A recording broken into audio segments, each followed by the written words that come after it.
We want to build you a website that works as hard as you do. No one teaches us how to manage. She really inspired me because she was like, Leslee, there's not one process that I haven't documented with a video. Such a good reminder. And that's what I tell people too. When they hire their first assistant, their first job should be helping you create your standard operating procedures. If I don't know you, then I can't build a website that's an extension of you. And you do end up getting little bits of freedom back. And so I'm entering into my 40th year, probably the healthiest that I have ever been.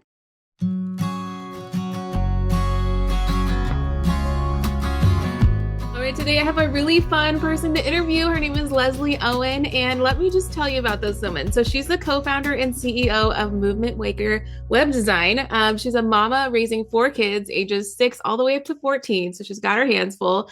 She's grown a business by pursuing her passions in light of her motherhood and not in spite of it. I love that she said this. So I'm so excited. Welcome to the show, Leslee.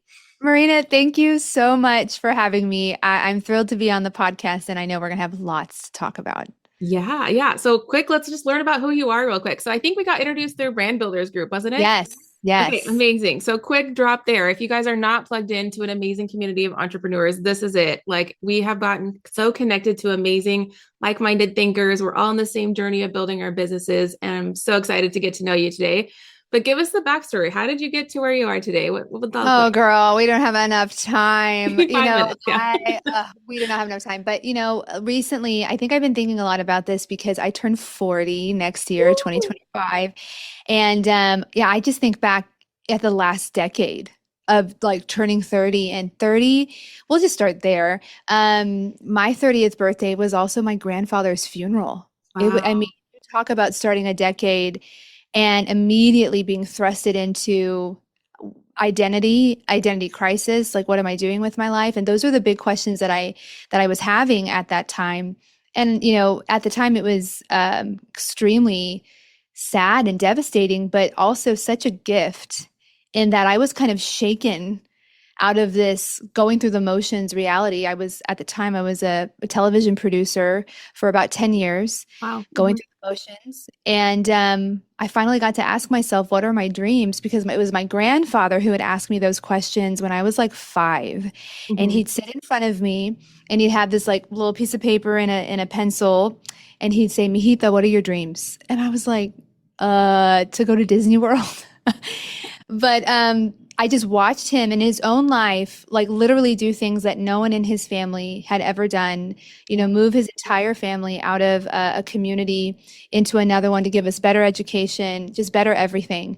And so I think I've spent the last decade really learning to work on myself and to pursue things that I just didn't think were possible. And so now being where I am, it's really because of those big moments 10 years ago that I'm standing in the things that I'm standing in, like, owning our agency, raising 4 kids. I can't believe I have teenagers now, but we do. My husband and I have been married for almost 18 years.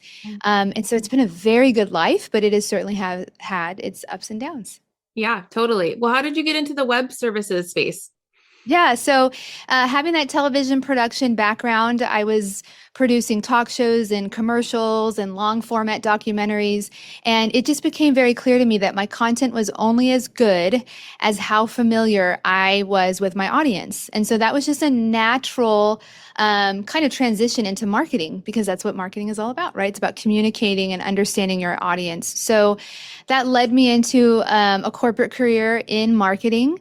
And when you're doing that, you're running into all types of marketing aspects, right? It's not just social media. There's SEO, there's, Google ads, there's so many things. And so my husband, when we were dating, we'd been dating forever. Like, we dated 5 years before we got married. But during that time, he supported himself and went to college by doing videos, but then also building websites. So he's been in web development for over 20 years. Wow. And so I had this like growing marketing acumen. He can build websites. And it wasn't that long ago that we kind of looked at each other and said, what would happen if we brought these, powers together and I sold websites for you, because he has such a heart of gold and he could not charge anyone for anything. And I was like, I can. Yeah. So it really just kind of was a natural convergence of the things that we had been doing for years. And what I love about websites is it's another platform for storytelling Mhm. if we utilize it in that way. And so that's how we came to starting the agency and doing that for a lot of different businesses. Yeah, no, I looked at your website. It's incredible. And then you like looking at your portfolio, it's not just one kind of business. You got like Yeah. the whole spectrum, all the way. I think it was like some Christian puppeteer or something or other. And I'm like, oh my Yeah, gosh, yeah. amazing. Okay, well, tell me, how is it like working with your spouse if you weren't doing that before? How was that transition? Oh Advice for you? gosh, like that's another great question. So I kind of, Brett and I have had, we've worked together in the past before what we do now, and that did not go well. So Brett and I worked at the same organization. I was producing a children's talk show with Brett. He was a youth pastor for 18 years. Wow. And so we were working on a project together.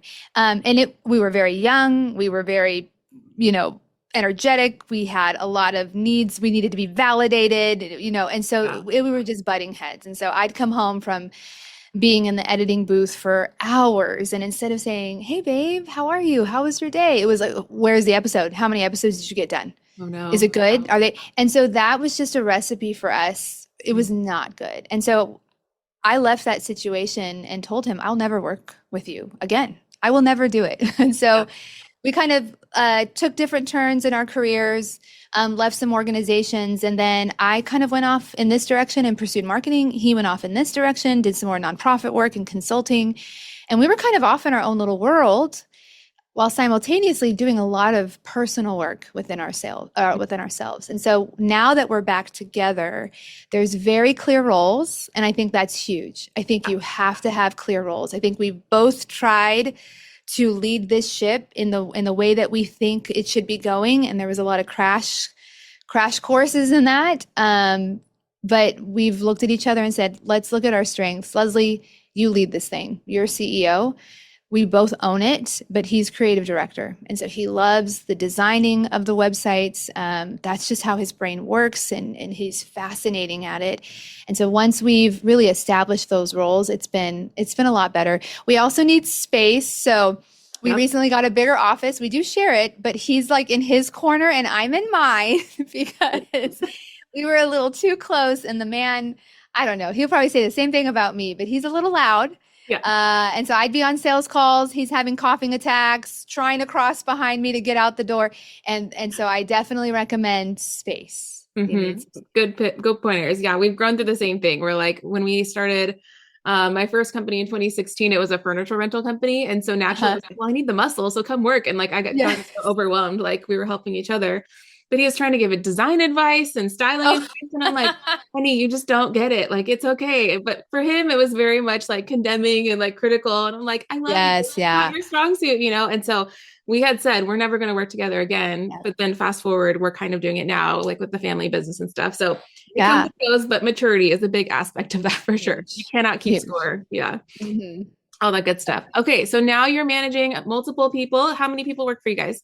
So right now we have about 3 contractors, and we're looking to bring on more. Cool. And so, that's a lot about hiring well. And, recent lesson learned is I, have had the ability to be very tunnel vision, right? And so I'm in charge of all business development. So I'm going out there. I'm the one finding clients, meeting with clients, sending out proposals. And so it's very easy for me to just kind of get in my zone. Yeah. But now that we have amazing people that work with us, as a leader, that's on my list of responsibilities as well. And so I really can't just take my eyes off of how they're doing or assume that they know that they're appreciated and that we love them. We couldn't do our work without them. Hey ladies, real quick, if you are looking for a mentor, I just wanted to remind you that I offer mentorship to entrepreneurs. So if you're someone who has a never-ending to-do list and you're spiraling out of control and feel like your business doesn't have a track plan, I want to work with you every single week for a month at a time. It's super simple, but I come from over 10 years of experience doing this myself, and now I'm willing to give that information back to people. So I've mentored real estate agents, I've mentored wedding photographers, I've mentored other business owners, and they've come from a place of overwhelm mostly, and they really just needed clarity and a couple of action steps to move the needle, and we've seen gigantic leaps and bounds in their business. Like, I can't even tell you. So So if you're interested and you want to know what that looks like, I want you to go to marinatolentino.com. And there's a Calendly link there to do a 15-minute discovery call with me just to see if we're a good vibe check, to make sure we're on the same page. And I would love to work with you one-on-one to really boost your business to the next level. Let's dive back in. And so that was a recent discovery. Although it didn't happen in the company, it did happen in our household. Mm-hmm. And my housekeeper fired me. Oh. And I got a text. I'm at work. I get a text. She hadn't come the last couple of Mondays, and I was like, where's she at? She's usually really good at texting me. And she just said, Leslee, I've decided to let some houses go that don't pay me and don't provide products that I need to clean. And so here are some numbers for people that I recommend. And I was shocked. And I was like, well, and I knew, yes, okay, sometimes at the office, and I know I need to pay her, and I just forget. And it was a wake-up call. I was like, you cannot take your eyes, just because you're removed from the things that you used to do, you can't take your eyes off of people. And so I mean, got on my knees, begged her to come back, apologized, paid her, gave her a raise. She came back, thankfully, went to the house when she was there. And, she was like, Leslee, it's okay. And I was just like, no, it's not. That was not okay of me. So I immediately said, hey, this happened in my house, which is its own kind of system, right, in itself. But this could have easily trickled into the people that work with us. And I was like, that cannot happen. So just trying to keep my head up and look at all aspects of the business. Yeah, absolutely. And I think that's one huge challenge entrepreneurs have as they grow, is like, it's not just me anymore. I'm not just a solopreneur. Now I'm taking care of all these people, which in a sense feels like more children. But I think one of the biggest things is no one teaches us how to manage. And so we go through this failure cycle of hiring poorly and firing slowly. And it makes us feel like, why did I even hire in the first place? It's really, really challenging. How do you set expectations for your team? Do you have any advice for that instead of babysitting? Like, how are we making sure they're performing? That's so good. A lot of like processing. I do. And I met an amazing woman talking about BBG at our last accelerator. Her name's Whitney. She owns a PR agency. And so she really inspired me, because she was like, Leslee, there's not one process that I haven't documented with a video. Like every single process has a video walkthrough of it. And so I'm right now actually in the middle of one of my contractors going on maternity leave. And so having someone else come in, and instead of me, she had finished up some work, and I was immediately going to go in and do tweaks. And I was like, stop, record this. So she understands your thought process in your brain and the client. So we really do try to not just do things for them, because it doesn't work when we do it. And we really do try to take the time to bring them in and systemize it through the recording of videos like that. I think another thing is we do a lot of personal assessments. And one of them that we do is called The Working Genius by Patrick Lencioni. It's really good, really, really good. Highly recommend it. But it's really representing 5 different types of working styles. Some that are much more ideation, up here, vision, and then lower, which is execution, getting stuff done. So there's wonder, invention, discernment, galvanizing, enablement, and tenacity. So Brett is wonder and galvanizing. So he's at the very top, right? I'm invention and galvanizing. So I'm also very ideas. But we are really bad at just following through and getting stuff across the finish line. So we knew when we started bringing contractors on, specifically our web design project manager, we knew we needed someone enablement tenacity towards that bottom. And so we have Devin, and Devin's amazing. And during his onboarding, we literally wrote this acronym out, WIDGET, WIDGET. We told him where we are. We said, here's your strengths. And we gave him full permission. And we were like, you have full permission to tell us, hey, you guys need to come out of the clouds and you just need to help me get this done. And he's used it. Like he's definitely used it. And I'm so happy that he feels comfortable to call us out and be like, all right, you hired me to do this, and I get what you're trying to do in brainstorm, but this is what we need to do in front of us right now. That's so good. Yeah. Empowering them to almost like teach you a little bit sometimes and be like, oh yeah, I have a job here. Yes, So good. yes. Such a good reminder. And that's what I tell people too. When they hire their first assistant, their first job should be helping you create your standard operating procedures because most of us don't have it recorded. We're all over the place. We're scatterbrain, gnat brain, And so as you teach your admin to do things, they're documenting that for you and building Yes. that whole thing. And that's so good. Well, diving into your website design business, I mean, rag off some of the businesses you've worked with. Like, what are some Oh, different? goodness. We work with a lot of coaches and consultants. Individuals that are really looking to showcase their expertise. And so a little bit more of that personal branding side. We've worked with accounting firms, law firms. We've done some tech companies, real estate. Real estate's definitely been something that's popped up recently with people wanting to have their own take. Especially those that own their own brokerage, they want to have their own personal brand out there as well.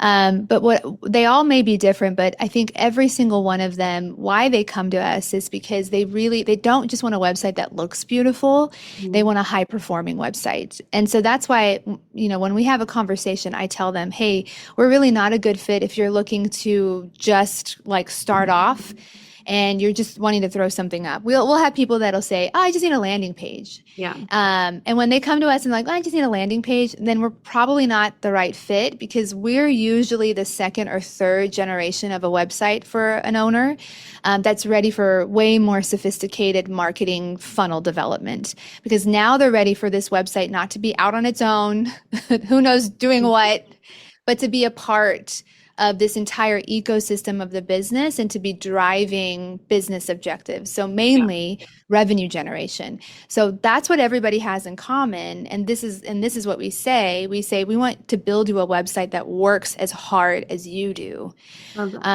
So that's where we thrive. And what I'm most passionate about, I was telling someone, I just can't sleep.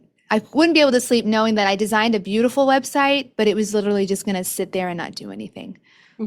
Yeah. And that's really important that you distinguish kind of the evolution and maturity of a site, right? Because when you're first getting going, yes, we just need the landing page. We just need contact form and like about me. That's all we pretty much need. But then there's also some people who might have the capacity to invest more into their initial website. They've like budgeted for this, like we're going to put 10 grand into it and it's going to bring us leads on day one, right? And I think for me, like a lot of women, we know SEO is important, but we don't know what's important about it or how to do it. And it's just like this big technical jargon that we get overwhelmed and we're like, oh, screw it. We'll just do the landing page.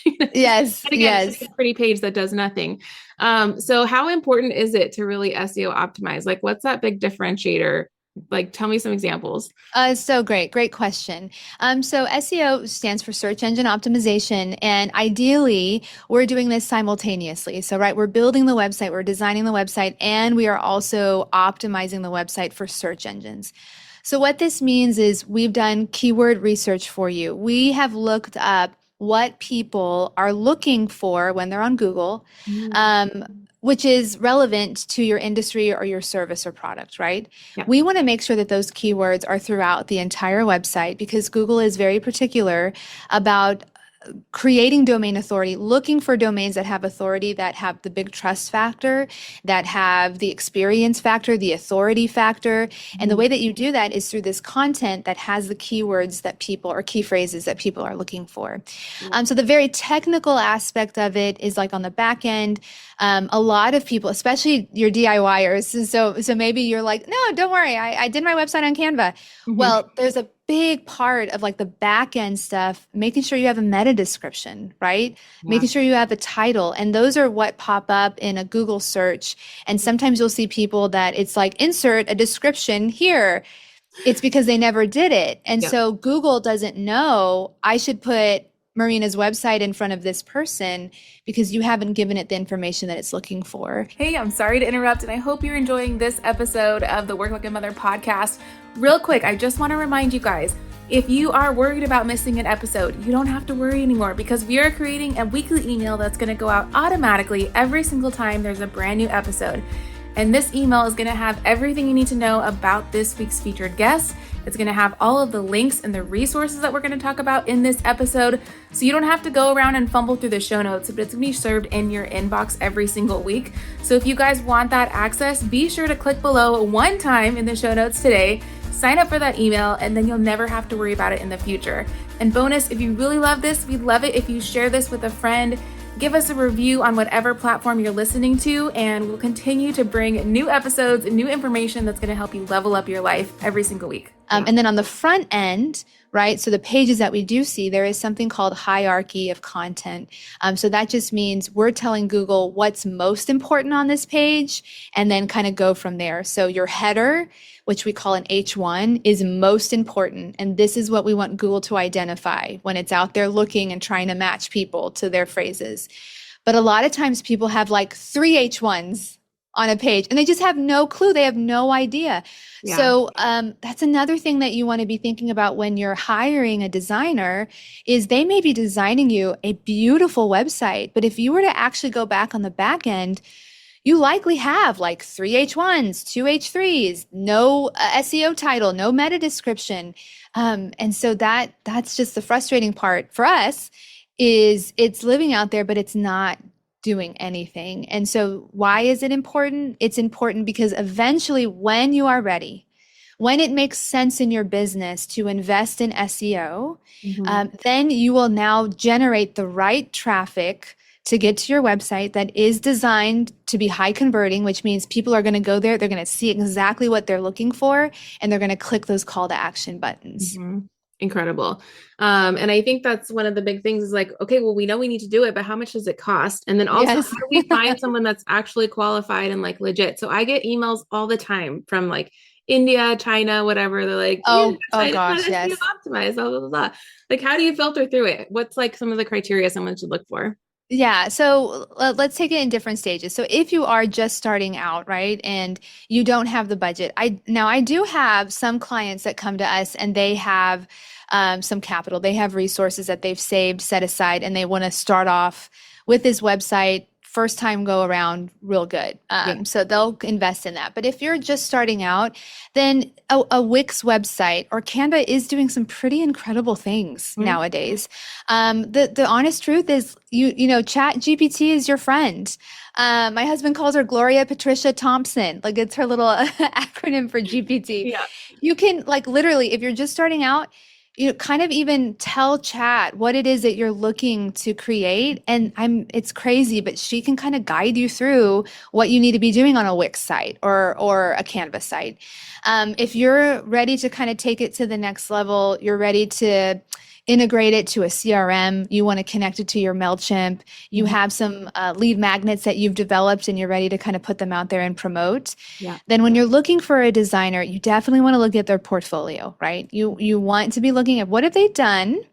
And you know, does this look, do they have an industry that represents my industry? Like, are they familiar with what I'm doing? You also want to go and check out their own website, right? Because if they're not kind of practicing what they preach, that's probably that's not a good indicator. So if you're looking and you're not even impressed with their website, then you're kind of like, I don't know if this is going to be a good fit. I definitely think shopping around is so key. Getting at least 3 estimates, talking to at least 3 designers. And you have some designers that are complete freelancers and they do it on their own. You have some designers that are a part of an agency like me. Now we're very specific to web design. So we're not a total full house. We'll do your social. We'll do this. We'll do that. No, we are specific to web design. But then you could get a quote from a full house agency. But get a couple of them and talk to the salesperson, talk to someone. And as you're explaining your vision, be listening to how they're talking you through their services. But most importantly, if you're getting on a call, like a discovery call, and they're just talking at you the entire time, and they're really not asking you questions, like what do you want your business, like what's the dream outcome for your business? Ideally, how are you looking to grow in the next year? I can't serve someone if I don't understand who they are and what their business is. Because again, I believe we're trying to create websites that work as hard as you do. If I don't know you, then I can't build a website that's an extension of you. Yeah. So you want to find a partner, like look for a partner. Don't just look for a vendor and like set it, forget it, let them do whatever they want to. like, put some skin in the game, do some research, ask chat, like, hey, what should I be asking these designers? But Hmm. then look for that chemistry, I think, as well. Someone that you can trust because, this is a process that you're investing likely a lot in, and you want it to feel like an extension of you. Yeah, for sure. No, those are super great tips. And I think the call to action from that is like go look at your website and then actually Yeah. look at it and be like, what's her like testimonials here? Are they real? Like go to the Yes. websites, check them out, click around. And then cross-reference your existing website to be like, do you have room for improvement? Maybe you should set up a call. That's Yes. Yes. absolutely, that's so good. What's kind of the biggest red flag you see when you look at a lot of these solopreneurs websites and you're like, Oh, oh, I want to rip your hair out? yeah. Oh, just the digital brochures. I think when we have our websites, we just think we need to sell, like we're trying to sell ourselves and we're trying to prove that we know what we're talking about. So we end up putting way, way, way too many words, and it's so Oh, focused on us, yeah. right? Focused on the owner. Hmm. And so I'm all about let's eliminate very static digital brochures. And when we think about a brochure, right, if we're at Yeah. a doctor's office or something, we just it is what it is. There's no interacting. They're just telling me who they are and what they do and what they offer. Yeah. And so when you're engaging with a high performing website, it's dynamic.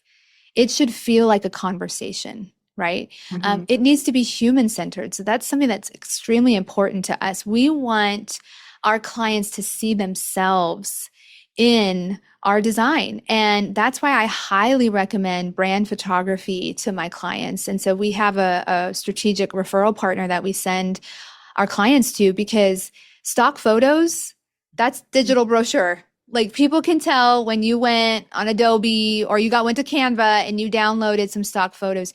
You want people to see you and you want people to see your process Yeah. visually. You want it to be empathetic, right? You want it to be able to be engaging. You want trust to be exemplified in it. And then it's the conversation are like your CTA buttons. So maybe they saw your header and it's talk to an expert, see our portfolio. You go down a couple more sections, learn more about us. You go a couple, and so it's just this constant invitation to continue this conversation.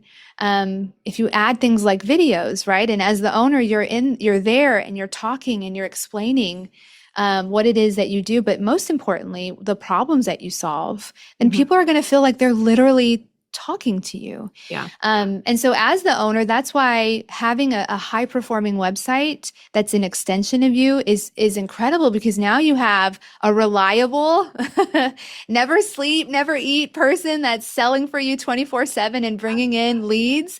I mean, that's the ultimate goal is that you have this existing platform Hmm. that is just out there doing its thing versus being, I mean, who wants to be in a one-sided conversation? No. And some of them, like the language is, I do this for you. I do this. I did this. And it's like, change it to be like, you, what do you want? Yes. What I What do do for you you. Yeah. want? Yeah. I solve these problems. I think that's been a huge takeaway from the brand builders group course and everything. Yes. Just Oh, for languaging, sure. right? And phrasing. So good. Well, I kind of want to roll into what you do on the back end and everything. So you say delight days for self-care. Explain Oh, to me what a yeah. delight day is. Like women, we need more breaks. We don't take a rest. How do you do this? Oh, goodness. So I have a background in ministry. So I was in ministry when I was in television production. It was in a ministry, and so we worked on Sundays. And so anyone that has kind of that faith context or that worldview, Yeah. you grew up with keep the Sabbath day holy. And Mhm. that day was usually Sunday. Well, guess what? I worked on Sunday. Yeah. And I tried convincing myself that I was at church. And so, yes, I was keeping this day as a day of rest. But that was the farthest thing from the truth because, girl, I was waking up at 6 a.m. to get to that church at like 7, taking Yeah. all my kids with me, picking them up at McDonald's, dropping them off at the childcare, staying until 2 p.m., going home, crash napping, going back for evening service. Ooh. And so when I transitioned out and left, I read this book and it was talking about what Sabbath actually is. And it was a book by Pete Scazzero. And he said, Sabbath is actually just a day to delight in the things that bring you joy and to delight in the God that made you. And so I like sat there and I was like, wait, what? This whole time I have not been doing that. And so when I had the opportunity to go out on my own and set my own schedule, I, until this day, still make it a non-negotiable that on Fridays, that's my delight day. And Ooh. it started with like maybe an hour, and it was just an hour of doing something that I truly delight in. And so for me, it's like uninterrupted coffee, going to breakfast with a friend. I really love silence. I just want to be left alone. I want stillness. Maybe I love reading. So it started off like an hour. Mhm. And then the delight day kind of went to the day. And so I was like, ooh, all day. Oh, I want to go to this plant shop and I want to go to Barnes and Noble and I want to.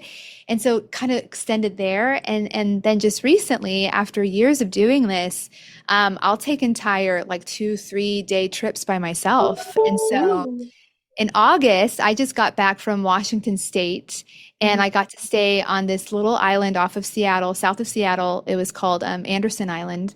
Okay. And in the middle of the woods, this wonderful family allowed me to stay in their kind of guest quarters downstairs. And it was just me. And I'd go hiking and I would read and I would listen to music and I would literally just sit outside. And when I was hiking, I would encounter people on the trail and they would just kind of look at me. And I just don't think they knew what to do with me. I don't think they knew what to do with a woman that like I was married, so they would look and they're like, "Are you engaged?" And I was like, "No." Oh, you must be in the military then. No. So why are you out here? Yeah, why would a mom of 4 kids, with such a busy schedule, why would she be out by herself, delighting in just her own presence, right? In other people, in with the Lord. And so that's one thing that is now a non-negotiable for me, and that my husband and I give to each other is that every quarter we get to take this extended personal communion is what we call it. And so he's actually on his way out tomorrow to go camping on the beach because he just Fun. needs it's his turn. So Yeah. it's amazing. Oh my gosh, that's definitely something to work towards the goal. Like I for sure I'll travel a couple times a year like to DC for work and stuff. And so I'll extend the trip at least a day to go beach touring. Yes. Like after the conference, like go an hour outside and go to museums and stuff like that. And it's so much fun. But I think it is definitely something with maturity where you get comfortable to be alone and eat at a restaurant by yourself, all Yes. those things. Very Once true. you figure it out, oh my gosh, it's the best thing ever. Like Oh I yeah. I'm love like, it. I'm on the best company. Me, myself, and I. We just have a ball. Yep. Yeah, no, it's so good as a mom. That's awesome. And then you kind of shared on your Instagram story today a little bit of your health journey. So I've had a number of hormone specialists. My naturopathic doctor has been on here before. So give us a little insight because I think you might be able to help at least just one other mom who might be going through the same thing. Like kind of tell your story. Oh yeah. Well, after you have kids, right, your body's just wrecked. No one really tells you that. Yeah. No one goes into the details. I think, I came from women that just very much you suck it up and you keep going, right? You're strong, and I come from very strong women, but you just keep going. And so my mother struggles with migraines, and especially when she was my age, I mean, they were debilitating. Like it would knock her out. Sometimes she'd have to go to the ER. And so after I started having kids, I noticed that I was getting these really bad migraines that I would have to like come home and go straight to bed. And sometimes sleep would help, but other times I'd wake up the next morning and they were still there. Mhm. And so I just told myself I was pregnant with my youngest daughter. And I said, after she's born, I'm not going to go back to conventional medicine because with her, I was like reading books and I was like, I could treat my pregnancy differently. And so I said, after she's born, I'm going to go the functional medicine route. Mhm. And so I saw a functional medicine doctor because my migraines were just so bad. And have been back and forth with some, but just recently, a year ago, went to another one and did way more tests than I'd ever done. So like cortisol tests, hormone tests, GI map tests. I mean, just hair mineral tests. We did everything. Yeah. And it was so surprising. Like when it came to the food, the allergy tests, I was already gluten free and I knew that tomatoes would trigger migraines. Okay. But girl, on that test was almonds. I was drinking almond milk every day in my Oh, protein. It was like tuna fish. So I'm thinking I'm being all healthy with my tuna poke bowl. yeah. It was black beans. I'm going to Chipotle and thinking I'm super healthy by, but And you're all like of these things were just, self-sabotaging. yes, Oh, they were just making it worse. yeah. And so she basically told me, hey, listen, it's just the inflammation in your body. And every month around my period, that's when the migraines would just come. And she was like, it's not hormones because we tested hormones. She Mhm. said, I think your body is so inflamed that even a natural occurrence like your menstrual cycle is putting you over the edge. Wow. So a year, like it's been a year of eliminating some of those foods, slowly adding back some, but some I haven't even really reintroduced. And the supplements, like not a crazy amount, but she's been amazing in helping me add back minerals and vitamins. I hate swallowing pills, so she found me all these liquid forms that taste really good in my water. Yeah. So I feel amazing, and I think. I don't know. I think one time I read a book from Candace Cameron Bure, and I was probably in my young 30s, and I looked at her and she was working out and she was so healthy, and I was like up to here with babies and diapers, and I was like, how does she have time? But somewhere along the line, your kids start to grow up. It's Hmm. kind of crazy, but they start to grow up, and you do end up getting little bits of freedom back. And so I'm entering into my 40th year, probably the healthiest that I have ever been, with more energy than I had. I have more energy now than I did 10 years ago. And Yeah. I'm just extremely grateful because I know that access to things like functional medicine is not available for everybody because that's all private pay, right? That's a lot of it's not, you're not able to use your insurance for a lot of it. And so I completely recognize that it's a privilege to be able to really pursue these alternative medicine and alternative ways of getting healthy in a much more proactive sense. But goodness, if there is someone out there that is just done with the prescriptions and reactive conventional medicine and really never getting to the root cause, then start like tiny, read the books, Yeah. clean up, like try to eat Whole30 or cleaner foods, and eventually you'll work your way up to where you may be able to run some of those more advanced testing. Yeah, absolutely. No, thank you for sharing. And I think that's the resounding theme, even from this podcast. It's like, don't settle for less. Like, you know what your body is at its prime and your mental health and your business and everything. Like, if you are just settling because that's what you feel like you're stuck with, like, no, no, no, we're rebuking that. And Yes, there's so yes, much hope for you, for us. And I love that you're entering your 40s feeling more healthy than you ever have. There's hope for us who still have the littles. yes, there are, 4 year seriously. old, and I'm still like, she's attached to the hip. She's my little shadow. Eventually, she'll be Yes, independent. yes.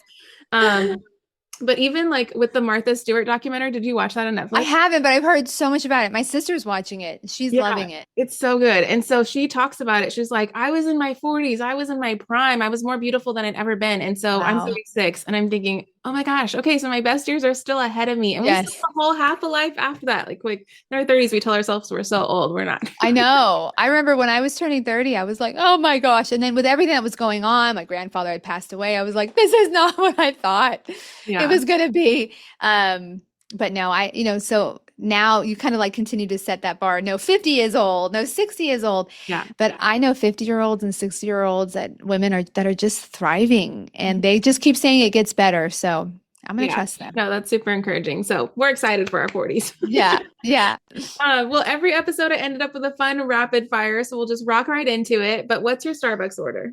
Oh gosh. Well, if I have to get Starbucks, 'cause I'm not a huge fan, but if I have to, it's a decaf hot latte with oat milk. Okay. What do you make for dinner if it's last minute? If it's last minute, then I am throwing together, it's a my husband's mom's recipe. It's called goulash. I didn't Okay. grow up with it, but the kids love it, and it's basically like a hamburger helper, but kind of made from scratch. Okay, got it.